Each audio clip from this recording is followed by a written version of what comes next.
Hello everyone, क्या हाल चाल बच्चे बड़ी, क्या हाल चाल। आई होप आप लोग बहुत बढ़िया हैं और आप लोग की पढ़ाई एकदम शानदार तरीके से चल रही है। मेरा नाम प्रियांशु शुक्ला, आप सभी का दोस्त, आप सभी का मैथमेटिक्स मेंटर। स्वागत करता हूं आप सभी को फिजिक्स वाला के इस ऑसम से प्लेटफॉर्म पर, जहां पर आज हम करने वाले हैं क्लास 8 का एक बहुत ही important topic, that is algebraic expression and identities का एक सुपर डुपर फास्ट रिवीजन, जहां पर मैं करवाऊंगा आपको ये वाला chapter in just next 10 to 15 minute. So are you all guys ready? क्या आप लोग तैयार? तो चलिए शुरू करते हैं सबसे पहले कुछ बेसिक्स के साथ, जहां पर हम सबसे पहले देखेंगे कांस्टेंट क्या होता है। कांस्टेंट क्या होता है भैया? कांस्टेंट एक फिक्स न्यूमेरिकल वैल्यू है। ऐसी चीज जिसकी वैल्यू फिक्स हो उसको हम क्या बोलेंगे? कांस्टेंट। जैसे फॉर एग्जांपल सारे नंबर 2 3 4 5 6 7 8 ये सबके वैल्यूज फिक्स है। 2 मतलब 2, 3 मतलब 3, 4 मतलब 4, 5 मतलब 5। ठीक है, अब बात करते हैं वेरिएबल क्या होता है। वेरिएबल क्या होता है? जिनकी वैल्यू ही फिक्स ना हो, जिनकी वैल्यू ही फिक्स ना हो। जैसे फॉर एग्जांपल यहां पर अगर आप देखो 3x + 43x + 4, यहां पर ये x की कोई भी वैल्यू हो सकती है। x की वैल्यू 1 हो सकती है, 2 हो सकती है, 3 हो सकती है, 4 हो सकती है, 5 हो सकती है। ठीक है, यहां पर अगर मैं लिखूं circumference is equal to 2πr, यहां पर 2 क्या है आपका? कांस्टेंट है, फिक्स है। पाई आपका क्या है? फिक्स है, एकदम फिक्स है। क्यों?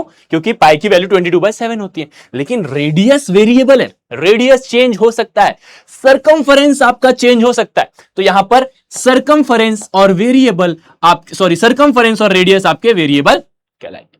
क्या ये बात क्लियर है? आप बोलोगे हाँ। उसके बाद कोएफिशिएंट्स क्या होते हैं? कोएफिशिएंट क्या होते हैं? कोएफिशिएंट जैसे फॉर एग्जांपल यहां पर मैंने लिखा 75y, बहुत ध्यान से देखना, यहां पर मैंने लिखा 75y। तो y के साथ जो नंबर है, वेरिएबल के साथ जो नंबर होता है, उसको हम बोलते हैं coefficient of that number. Coefficient of that number, जैसे फॉर एग्जांपल यहां पर मैंने लिखा -y + 7, तो मैंने पूछा यहां पर y का कोएफिशिएंट क्या है। मैंने आप लोग से पूछा यहां पर y का कोएफिशिएंट क्या है, तो आप बोलोगे -1। y के साथ कुछ नहीं है, -1 है, तो आप बोलोगे -1 इज द कोएफिशिएंट। क्या ये बात क्लियर है? आप बोलोगे हाँ। ऑपरेटर्स क्या है? ऑपरेटर्स आपके सारे सिंबल्स हैं, जैसे कि प्लस, माइनस, मल्टीप्लिकेशन और डिविजन। ठीक है, अच्छा, जब ये सारी चीज मिलते हैं ना, जब ये चारों चीज मिलते हैं तो क्या बनाते हैं? ये चारों चीज मिलते हैं तो अलजेब्रिक एक्सप्रेशन बनाते हैं। अलजेब्रिक एक्सप्रेशन बनाते हैं ऐसे mathematical expression that consist of number, variable and operations are called as algebraic expression, जिसका एग्जांपल आप सभी के सामने यहां पर है 3x + 7। ठीक है, यहां पर अगर आप ध्यान से देखो, x क्या है? वेरिएबल, 7 क्या है? कांस्टेंट, प्लस क्या है? ऑपरेटर, और ये 3 क्या है? कोएफिशिएंट। ये 3 क्या है आपका? कोएफिशिएंट। सो आई होप आपको अलजेब्रिक एक्सप्रेशन तो समझ में आ गया होगा। बोलो हाँ या ना। क्या अलजेब्रिक एक्सप्रेशन समझ में आ गया? आप बोलोगे हाँ। अब देखो, अब चलते हैं टाइप्स ऑफ अलजेब्रिक एक्सप्रेशन। अगर अलजेब्रिक एक्सप्रेशन में एक ही टर्म हो, ठीक है, अब ये टर्म्स क्या होता है, पहले टर्म्स को समझना। अब ये टर्म्स क्या होता है? टर्म्स आर दी नंबर जहां पर आपको प्लस और माइनस से सेपरेट होते हुए दिख रहे हैं। जैसे फॉर एग्जांपल यहां पर देखना, आपको और बेहतर तरीके से समझ में आएगा। 3x + 7, प्लस से सेपरेट होने वाले कौन कौन से नंबर है? 3x और 7। तो यहां पर टर्म्स कौन कौन से हो जाएंगे? 3x और 7। क्या मेरी बात क्लियर है? उसके बाद जैसे फॉर एग्जांपल मैंने लिखा 4x - 3। अब बोलोगे सर जो प्लस से सेपरेट होता है उसको टर्म्स बोलते हैं, यहां तो प्लस है ही नहीं, यहां तो प्लस है ही नहीं। तो भैया यहां पर प्लस नहीं है, बट इसको इस नजरों से देखो ना, +-3। इसको इस नजरिए से देखो तो आप बोलोगे यहां पर एक टर्म 4x है और दूसरा टर्म -3 है, दूसरा टर्म -3 है। अच्छा, अगर मैं यहां पर पूछूं 3/x, कितने टर्म्स हैं? भैया एक ही टर्म है, भैया एक ही टर्म है। क्यों क्यों क्यों? क्योंकि यहां पर 3/x, यहां पर प्लस से कुछ भी चीज सेपरेट नहीं हो रही है। ठीक है, फॉर एग्जांपल अगर मैं यहां लिखूं 4xy², यहां पर कितने टर्म है? एक ही टर्म है। कितने टर्म्स है? एक ही टर्म्स है। ठीक है, अच्छा, अगर एक ही टर्म्स हो, जैसे यहां पर एक ही टर्म है, तो हम इसको मोनोमियल बोलेंगे। एक टर्म है तो मोनोमियल, एक टर्म है तो इसको मोनोमियल बोलेंगे, एक टर्म्स है तो मोनोमियल बोलेंगे। देखो यहां पर दो टर्म्स है, अगर दो टर्म्स है तो बाइनोमियल।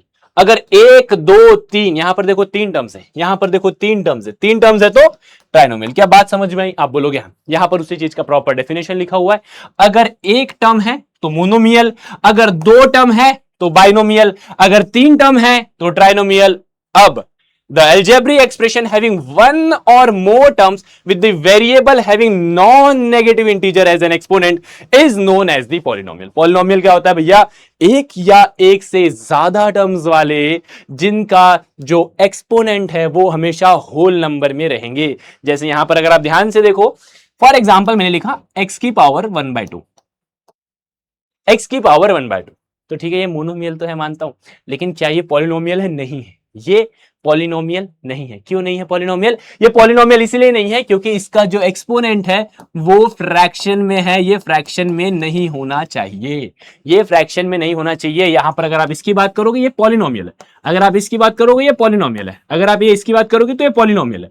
क्यों? क्योंकि इनके जो पार्ट्स लगे हुए हैं ये सब किस में लगे हुए हैं? ये सब सारे के सारे होल नंबर्स में लगे हुए हैं। क्या मेरी बात क्लियर है? क्या मेरी बात क्लियर है? तो यहां पर जैसे आप देखोगे 5x² + 2y + 9xy + 4 all are the above exponent are also the polynomials. ये सारे के सारे पॉलिनोमियल है, इसके अलावा सारे के सारे ऊपर जितने भी आप देख रहे हो सब के सब यहां पर पॉलिनोमियल है। क्या मेरी बात यहां तक क्लियर है? क्या मेरी बात क्लियर है? आप बोलोगे हां सर बहुत बढ़िया तरीके से।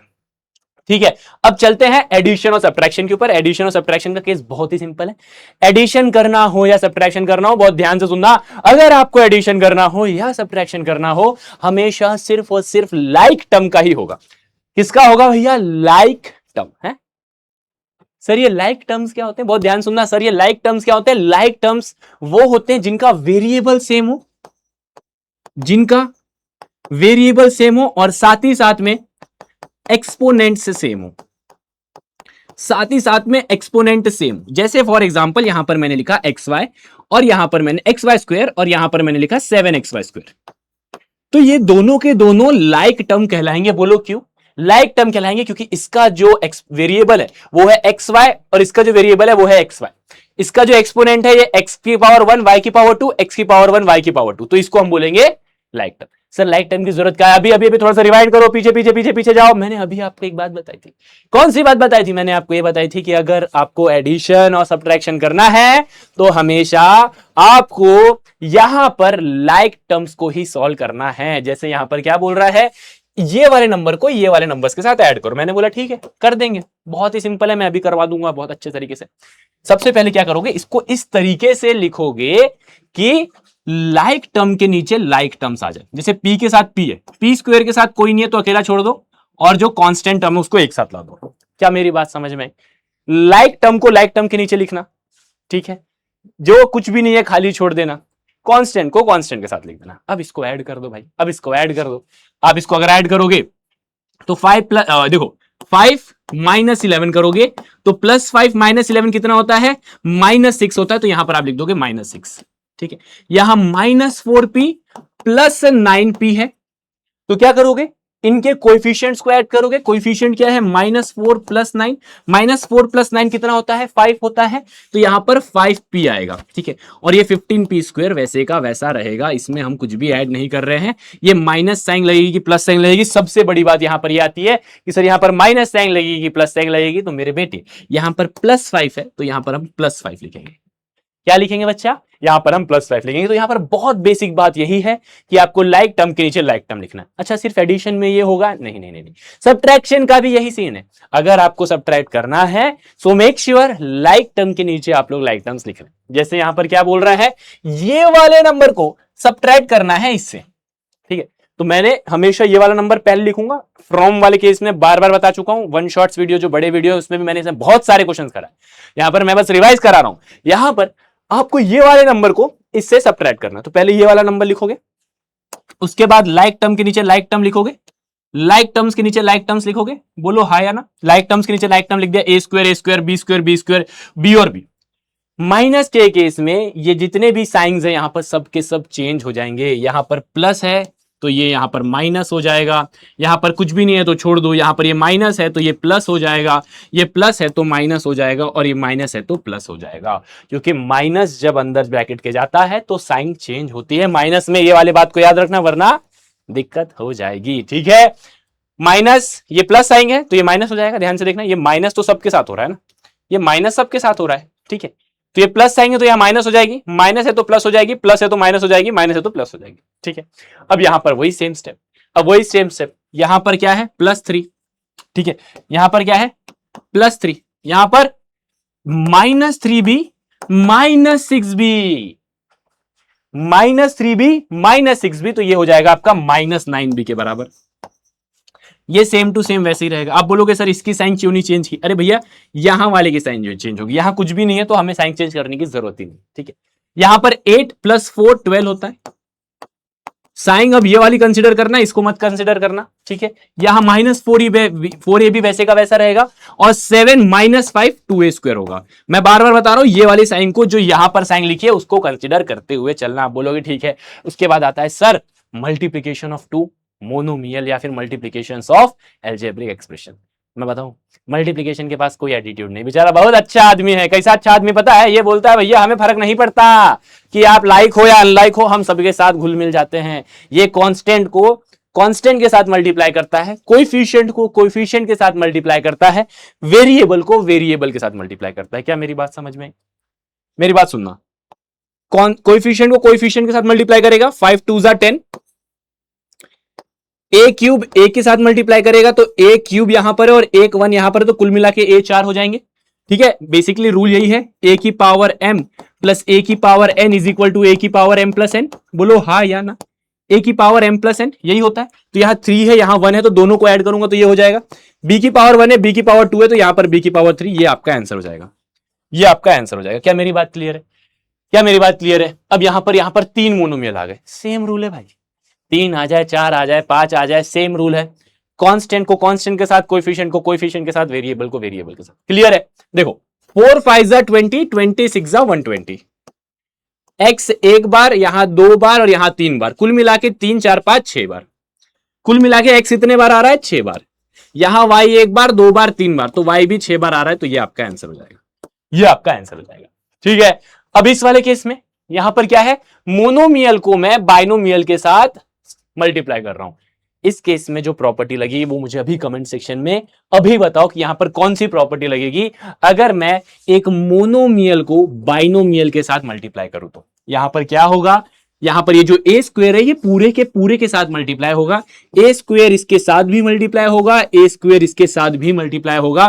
तो ये हो जाएगा ए स्क्वायर इंटू 2ab और a square -5c, a square multiply by 5c। ये माइनस के साइन मैंने बाहर निकाल लिए, ठीक है। तो ये कितना हो जाएगा 2, ए 3 बार आ जाएगा। ध्यान से देखना, ए 2 बार यहां पर है, एक यहां पर, एक बार यहां पर है, तो ए 3 बार और बी यहां पर 5 ए स्क्वायर सी, और ये आपका आंसर हो जाएगा, ये आपका आंसर हो जाएगा। क्या मेरी बात क्लियर है? ठीक है। अच्छा, सेम रूल अगेन, मोनोमियल को ट्राइनोमियल के साथ करना है। सेम रूल है, प्रॉपर्टी कौन सी? कमेंट सेक्शन बताओ। ये 4q इसके साथ भी मल्टीप्लाई होगा, 4q इसके साथ भी मल्टीप्लाई होगा, 4q इसके साथ भी मल्टीप्लाई होगा। तो 4 5 = 20, q का क्यूब, 4 6 = 24, 4 6 = 24, q का स्क्वायर, 8 4 = 32, और यहां पर q अकेला इस तरीके से लिखोगे, सिंगल सिंगल करके लिखना, सिंगल सिंगल करके लिखना। और मैं बता रहा हूं ये वीडियो उनके लिए है, बहुत बढ़िया है, जो रिवाइज करना चाह रहे हैं पेपर के एक दिन पहले। ये 15 मिनट का वीडियो देख लेना, सब बढ़िया तरीके से समझ में आ जाएगा, सब रिवाइज हो जाएगा, सारे टाइप के कॉन्सेप्ट रिवाइज हो जाएंगे, ठीक है। Proper video for your revision before exam, ठीक है। चलिए, अब यहां पर क्या है, बाइनोमियल को बाइनोमियल के साथ, वेरी सिंपल। यहां का एक टर्म ये पूरे के साथ मल्टीप्लाई होगा, यहां का ये एक टर्म ये पूरे के साथ मल्टीप्लाई होगा, और यहां का ये वाला टर्म ये पूरे के साथ मल्टीप्लाई होगा। एक बात याद रखना, अगर यहां पर माइनस साइन हो तो अंदर की साइंस चेंज हो जाएंगी, क्योंकि माइनस ब्रैकेट के अंदर जाता है तो साइन चेंज होती है। क्या मेरी बात क्लियर है? आप बोलोगे बहुत बढ़िया तरीके से। तो ये कितना हो जाएगा, 3 2 = 6, a into a square, 3 into 3 9, a into b a b, plus 4 into 2 8, a into b a b, 4 into 3 12, b into b b square. बेटा यहां पर ये देखो, ये लाइक टर्म है, लाइक टर्म है, ऐड कर दो, ऐड कर दो। यहां पर ये 6a square, 9 8 17 ab plus 12b square. क्या मेरी बात क्लियर है? क्या मेरी बात क्लियर है? ओके, चलिए आगे चलते हैं। उसके बाद मल्टीप्लाइंग अ बाइनोमियल बाय अ ट्राइनोमियल। अब आपको बाइनोमियल को ट्राइनोमियल के साथ मल्टीप्लाई करना है, ठीक है। अब यहां पर क्या करना है, सेम रूल है, ये वाले p को ये पूरे के साथ मल्टीप्लाई करो और ये वाले q को ये पूरे के साथ मल्टीप्लाई करो, ठीक है। सेम रूल है, ये आप लोग सॉल्व करना, वही वाला सेम है जैसे मैंने पीछे करवाया था। यहां पर ये वाले p को ये पूरे के साथ मल्टीप्लाई करना है और ये वाले q को ये पूरे के साथ मल्टीप्लाई करना है। क्या मेरी बात क्लियर है? आप बोलोगे बहुत बढ़िया तरीके से, ठीक है। अब यहां पर आते हैं कुछ स्टैंडर्ड फॉर्मूले जो आप लोग को बिल्कुल आने ही चाहिए, क्योंकि ये इसके बेसिस में बहुत सारे क्वेश्चंस बनते हैं। फॉर्मूलाज मैं आपके सामने रख रहा हूं। सबसे पहले a plus b square is equal to a square plus 2ab plus b square. दूसरा फॉर्मूला है a minus b square is equal to a square minus 2ab plus b square. यहां पर माइनस साइन आ जाएगी। अच्छा, a square minus b square is equal to a plus b और a minus b, और last x plus a plus x plus b is equal to this. यहां पर again वही वाला प्रॉपर्टी लगेगी यार, ये वाला जो x है ये पूरे के साथ मल्टीप्लाई होगा और ये वाला a जो है ये पूरे के साथ मल्टीप्लाई होगा, फिर ये इसके साथ, ये इसके साथ, ये इसके साथ और ये इसके साथ, और आपका फाइनल आंसर ये आ जाएगा। ठीक है, सो आई होप आपका बहुत बढ़िया तरीके से रिवीजन हो जाएगा। जैसे मैंने बोला था 15 मिनट में पूरा चैप्टर बहुत शानदार तरीके से रिवाइज करा दूंगा। बिलीव मी, आपका ये पूरा चैप्टर मैंने रिवाइज करवा दिया है। पूरा वीडियो वन शॉट का मैंने ऑलरेडी इसी चैनल पे डाल रखा है, तो अगर आपको डीप में समझना तो पहले वो समझो और उसके बाद ये वाले वीडियो से बहुत बढ़िया तरीके से पेपर से पहले आपका रिवाइज हो जाएगा। तो मिलते हैं आप सभी से नेक्स्ट क्लास में। Till then take care, bye bye, love you all.